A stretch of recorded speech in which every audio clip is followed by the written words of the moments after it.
Reportage à la Boussole à Saint-Dié où il y a un peu plus de 2 mois maintenant que le bâtiment a ouvert ses portes, un tiers-lieu qui accueille la médiathèque, auparavant dans le bâtiment derrière le musée Pierre-Noël. Un point presse a été proposé par la communauté d'agglomération de Saint-Dié pour faire un premier bilan de sa présence dans ce nouveau lieu central, en compagnie du président, de la vice-présidente déléguée et du directeur de la structure. Ce dont président, peut vous dire, c'est que y a plein de gens extérieurs qui sont en train de s'intéresser à ce qu'on a fait ici. C'est-à-dire, on a plein de demandes de visite, parce que Metz veut visiter, on a tous les gens de la région, Strasbourg veut venir visiter, on est très sollicité pour... voilà, alors ça, c'est mon job. J'ai gardé ça pour moi. Mais c'est juste pour l'instant parce que c'est très, très demandé. Donc sachez que la Boussole, on en est envié très loin dans le Grand Est. Ça, je peux le dire. Voilà, alors du coup, moi, je vais faire un petit peu le lien... avec le tourisme, puisque finalement c'est un honneur d'être ici tous les deux aux côtés de notre président pour faire ce point presse, parce que déjà ça a du sens du fait qu'on avait fait un choix vraiment assumé de pouvoir présenter dans un même lieu la partie culturelle médiathèque et l'office du tourisme, du fait de notre lien étroit avec la géographie, du fait de la ville historiquement célèbre pour son festival international de géographie. Donc en fait, on a axé notre programme scientifique et culturel sur le voyage. Donc ça a vraiment du sens d'avoir à nos côtés l'office du tourisme. Et l'on voit que finalement ce mariage est plutôt un mariage de raison et qui est vraiment intéressant puisque les chiffres l'attestent, ça marche très bien et c'est pas fini puisque on le sait, la période estivale n'est pas encore arrivée, ça va encore augmenter. Donc finalement, ça nous en conforte dans nos choix. Et on peut dire qu'après 10 semaines d'ouverture, on a vraiment un réel engouement du public qui est venu dans ces lieux, en termes à la fois de fréquentation, d'inscription et de prêt. Alors c'est vraiment un passage que je voudrais souligner entre la médiathèque Victor Hugo et la Boussole. C'est vraiment un passage, une étape importante puisque on a renforcé l'offre culturelle, on a renforcé l'offre de services, on a diversifié les publics. En fait, nous, on voulait que la Boussole remplisse vraiment son rôle de tête de réseau escale. Et en ce sens, on voit que c'est vraiment la réalité aujourd'hui. Et aussi son aspect tiers-lieu. En fait, c'est vraiment une petite révolution dans les usages, puisque maintenant, on a une offre qui est vraiment diversifiée. On a un lieu qui est vraiment chaleureux, qui est beau, qui permet à la fois de découvrir, d'apprendre, d'imaginer, d'échanger, de jouer et finalement de voyager, puisqu'on est ensemble aujourd'hui. Donc en termes de fréquentation, alors là on est vraiment plus que satisfait puisque la médiathèque des Boussole, ça vous notez le chiffre, a accueilli 35 097 visiteurs, donc c'est énorme. Et j'ai voulu faire un parallèle avec la médiathèque Victor Hugo parce que c'est quelque chose qui c'est bien de mettre en miroir pour pouvoir comprendre un petit peu l'enjeu de ce que nous avons fait. Et en moyenne, la médiathèque Victor Hugo accueillait 924 visiteurs. Donc on a une moyenne quotidienne de 924 visiteurs contre 166 visiteurs à Victor Hugo. Donc on le voit, on n'est plus dans les mêmes chiffres. Donc c'est l'année de référence 2018 qui a été utilisée, parce qu'après il y a eu les périodes Covid, donc on se base sur l'année de référence 2018. Donc en fait, ce que l'on voit, c'est qu'il y a en termes de fréquentation, il y a vraiment une très grande variété des publics en termes d'âge, en termes de lieux de résidence et de pratique. On le voit, les usagers sont appropriés tous les espaces de vie. Et il y a des périodes qui sont différentes dans la semaine. Il y a des périodes qui sont plus fréquentées, vous l'avez compris, le mercredi et le samedi de 15h à 18h. Ça, c'est tout à fait logique. Et il y a des moments plus calmes qui permettent de travailler sur place, qui sont les mardis et vendredis, entre 10h30 et 15h, et également le mercredi et le samedi de 10h30 à 14h. Donc voilà, chaque public peut trouver ses moments, ça dépend un petit peu de ce qu'il a envie de faire, sachant que, je répète, c'est un lieu ouvert, donc si des personnes sont dans la rue et ne sont pas inscrites à la Boussole, peuvent rentrer et profiter de toutes les installations, et tant qu'ils n'empruntent pas, il est tout à fait libre de rentrer. Donc ça, c'est aussi quelque chose à souligner. Alors, en termes d'inscrits et de lecteurs actifs, nous comptons, au 15 juin, 3302 lecteurs actifs à la Boussole. Alors, ça veut dire une augmentation Donc, je l'ai dit, il y a seulement 10 semaines d'ouverture, donc ça veut dire qu'on n'a pas encore le recul sur l'année. Je pense qu'il faudra qu'on fasse aussi le point, comme ça a été dit tout à l'heure.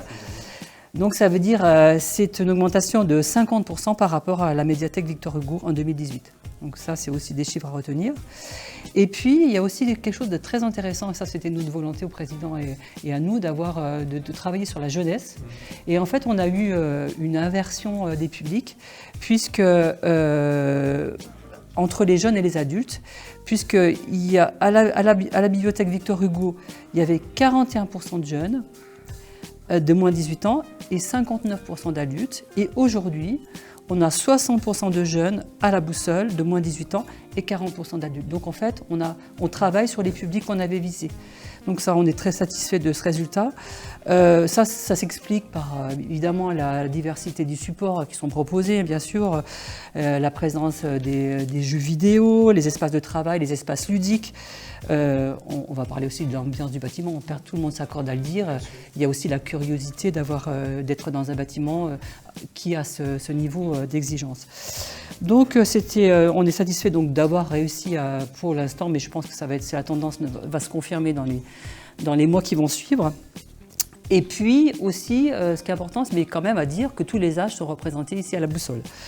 Et nous aussi, on souhaitait aussi que la cohabitation des publics, c'était vraiment un enjeu majeur dans notre programmation. Donc voilà. Et puis, encore un élément important, puisqu'on parle d'intercommunalité, c'est un équipement qui est à l'usage de tous les habitants de la communauté d'agglomération. Et cette volonté, elle se retrouve dans la répartition des inscrits, en fait, qui révèle une présence importante des habitants de la communauté d'agglomération. En fait, 97% des inscrits sont dans la communauté d'agglomération. Donc, on a aussi une plus grande diversité que par ailleurs, puisque évidemment, les inscrits, ça ne se limite pas uniquement aux habitants de Saint-Dié et des Vosges, et c'était le but également, qui représente 53% des inscrits. Et avant, il y avait 60% des inscrits qui étaient de Saint-Dié. Donc en fait, on voit qu'on a gagné en termes de représentation sur le territoire. Et ça, c'était aussi notre objectif. Et on y travaille notamment avec les classes qui sont accueillies les jeudis. Donc en fait, on va avoir une montée progressive. On en est certain que ces objectifs-là seront atteints. En fait, on a calculé, je remercie Axel qui a fait un travail important pour me donner les éléments que je peux vous révéler aujourd'hui. Il y a 127 communes d'origine qui sont représentées ici. Et aussi, pour la petite anecdote, aussi des personnes qui sont inscrites, qui viennent de beaucoup plus loin, puisqu'il y a des personnes qui sont de Strasbourg, mais également de la région parisienne et même des Bretons. Donc en fait, on imagine qu'il y a des personnes qui ont des résidentes secondaires ici qui s'inscrivent. Sachant qu'aussi, on a aussi un tarif pour les touristes. Oui, c'est ce que j'allais dire. Ça ne sera pas par hasard, parce que c'était à votre proposition, et c'est une belle idée. Le touriste peut s'inscrire momentanément pour la période de ses congés, quoi. Ce qui était une belle idée, quoi, je pense. Vous allez le sentir en juillet-août. Ouais, oui. Donc on l'a dit aussi, donc on a vraiment un large éventail de services qui sont proposés. Il y a des choses qui étaient jusqu'alors pas proposées, maintenant qui marchent très bien, comme les prêts d'instruments de musique. En fait, tous les instruments de musique tournent en permanence. Les partitions aussi, c'est aussi quelque chose qui est très important, puisqu'en fait, on a travaillé en fait avec les services de la culture afin qu'il n'y ait pas on est très transversal, donc en fait les services de la culture, le conservatoire travaille également, le spectacle, tous les services travaillent ensemble pour proposer une offre globale. Donc en fait on a les jeux vidéo, les jeux de société qui marchent très très bien sur place, je pense que Axel va en dire un petit peu plus tout à l'heure. Voilà, donc en fait les 2 premiers mois d'ouverture ont permis de constater un succès de l'offre de commentaires, avec 39 364 prêts depuis l'ouverture et une moyenne de prêts quotidiens de 1036 documents contre, alors je fais toujours le parallèle avec Victor Hugo, contre 386 documents prêtés en moyenne par la médiathèque Victor Hugo. Donc on le voit, on a vraiment élargi nos prêts tels qu'on le souhaitait. Donc là, je pense que j'ai fait le tour de ce que je pouvais dire en ce sens-là. Donc en résumé, finalement, on atteint nos objectifs et on passe de finalement faire. On verra en fin d'année, mais je crois que qu'on est très confiant sur la suite. On est très confiant sur la suite et surtout il y a une stabilisation qui est en train de s'opérer là, de la fréquentation et on voit que c'est sur des bases élevées. Donc c'est ça qui est intéressant vraiment.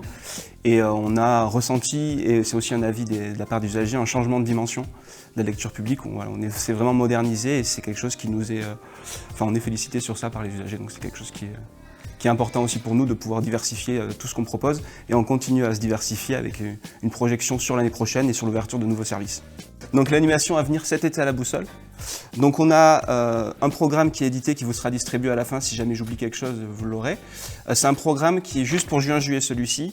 On vous en enverra un par mail avec la suite des opérations dès qu'il sortira. Donc il y a une animation qui va se dérouler sur tout l'été, qui est une exposition qui a lieu dans la salle d'exposition qui est tout là-bas. Donc qui s'appelle le Ballon des Vosges Côté Nature. Donc c'est un partenariat avec le parc naturel des Ballons des Vosges, avec 4 ateliers qui seront animés par l'association etc. Voilà, sur la faune et la flore du territoire.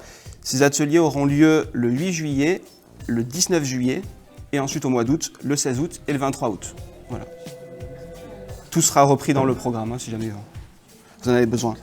En juin, on a 3 grandes animations. Donc le 21 juin, on a une animation dans le cadre de la fête de la musique avec un petit atelier qu'on a nommé Bande originale de votre vie, où en fait les usagers seront invités à venir présenter les chansons, les albums qui les ont marqués et pourront se servir dans les collections que nous avons nous ici, dans nos collections numériques aussi pour mettre en valeur l'immédiat et la mallette numérique, mais également sur des supports qu'ils peuvent amener, donc ils peuvent venir avec leur vinyle, avec leur CD pour proposer un petit peu aux autres usagers ce qu'ils ont adoré. Le 27 juin, on a un atelier qui s'appelle Je dompte ma tablette. Donc c'est une série d'ateliers, c'est la suite de quelque chose qui s'est déjà produit en mai, qui est dans le but est en fait de présenter nos nouveaux outils, nos liseuses, nos tablettes, et de donner envie en fait aux usagers de se servir de nouveaux supports. Donc là c'est l'initiation aux tablettes, aux iPads. Donc vous pouvez venir soit avec vos outils, soit emprunter des tablettes qui sont nous ici à la Boussole. Le 28 juillet, on a un manège aux histoires dans le cadre de Partir en livre, donc vous connaissez sûrement, qui se déroule sur l'ensemble du territoire. Mais à Saint-Dié, on a 2 dates. La première, c'est le 28 juin, à destination des petits, donc c'est de 0 à 3 ans, qui s'appelle le manège aux histoires. Donc c'est un atelier ludique sur... on raconte des histoires, des contes, des comptines, avec des petits jeux de doigts. Et ça aura lieu au pied de la Tour de la Liberté. Donc aussi, la Boussole s'exporte. Pas très loin, mais s'exporte quand même. Un petit peu hors les murs, voilà. En juillet, donc on a une première activité qui se déroule sur 3 dates de juillet, qui s'appelle 1, 2, 3 jouets. Donc comme son nom l'indique, c'est un atelier découverte de jeux de société, avec nos ludothécaires qui sont dans l'équipe de la médiathèque. Donc c'est le 11, le 18 et le 25 juillet, à chaque fois des mardis, dans le but de faire découvrir des jeux de société un petit peu nouveaux, un petit peu modernes. On a 2 dates encore en juillet, le vendredi 21 juillet, encore dans le cadre de Partir en livre, avec une lecture d'histoire cette fois sur le thème de la liberté, puisque c'est le grand thème de Partir en livre cette année. Toujours au pied de la Tour de la Liberté, et c'est dès 4 ans. Voilà. C'est pour les un peu plus grands cette fois. Et le samedi 22 juillet, on a une expérience de réalité virtuelle au sein de nos espaces avec nos casques de réalité virtuelle, avec la possibilité de découvrir une animation sur le voyage, une animation plus sur le jeu avec un sabre laser pour découper des petits cubes. Enfin, tout un tas d'univers à découvrir dans le cadre de cet atelier avec un accompagnement par nos médiateurs numériques qui seront présents. Pour le mois d'août, nous avons déjà 2 dates de programmées. Il y a le 18 août, un manège aux histoires, donc encore pour les tout petits, de 0 à 3 ans. Et le 30 août, quelque chose qui va sûrement beaucoup séduire les plus jeunes, un Mario Kart dans ma médiathèque. Donc c'est un atelier en fait qui va croiser à la fois le jeu sur console, puisqu'ils vont jouer sur console, mais on va aussi recréer dans l'espace de la médiathèque, dans l'atrium en fait, dans l'atrium central, et peut-être d'ailleurs dans d'autres espaces, un circuit de Mario Kart. Donc ils vont à la fois jouer sur console et jouer en version physique. Donc c'est quelque chose qui va à mon avis beaucoup plaire. Pour les enfants. Oui, pour les jeunes. Après tout le monde peut y participer si les adultes veulent venir.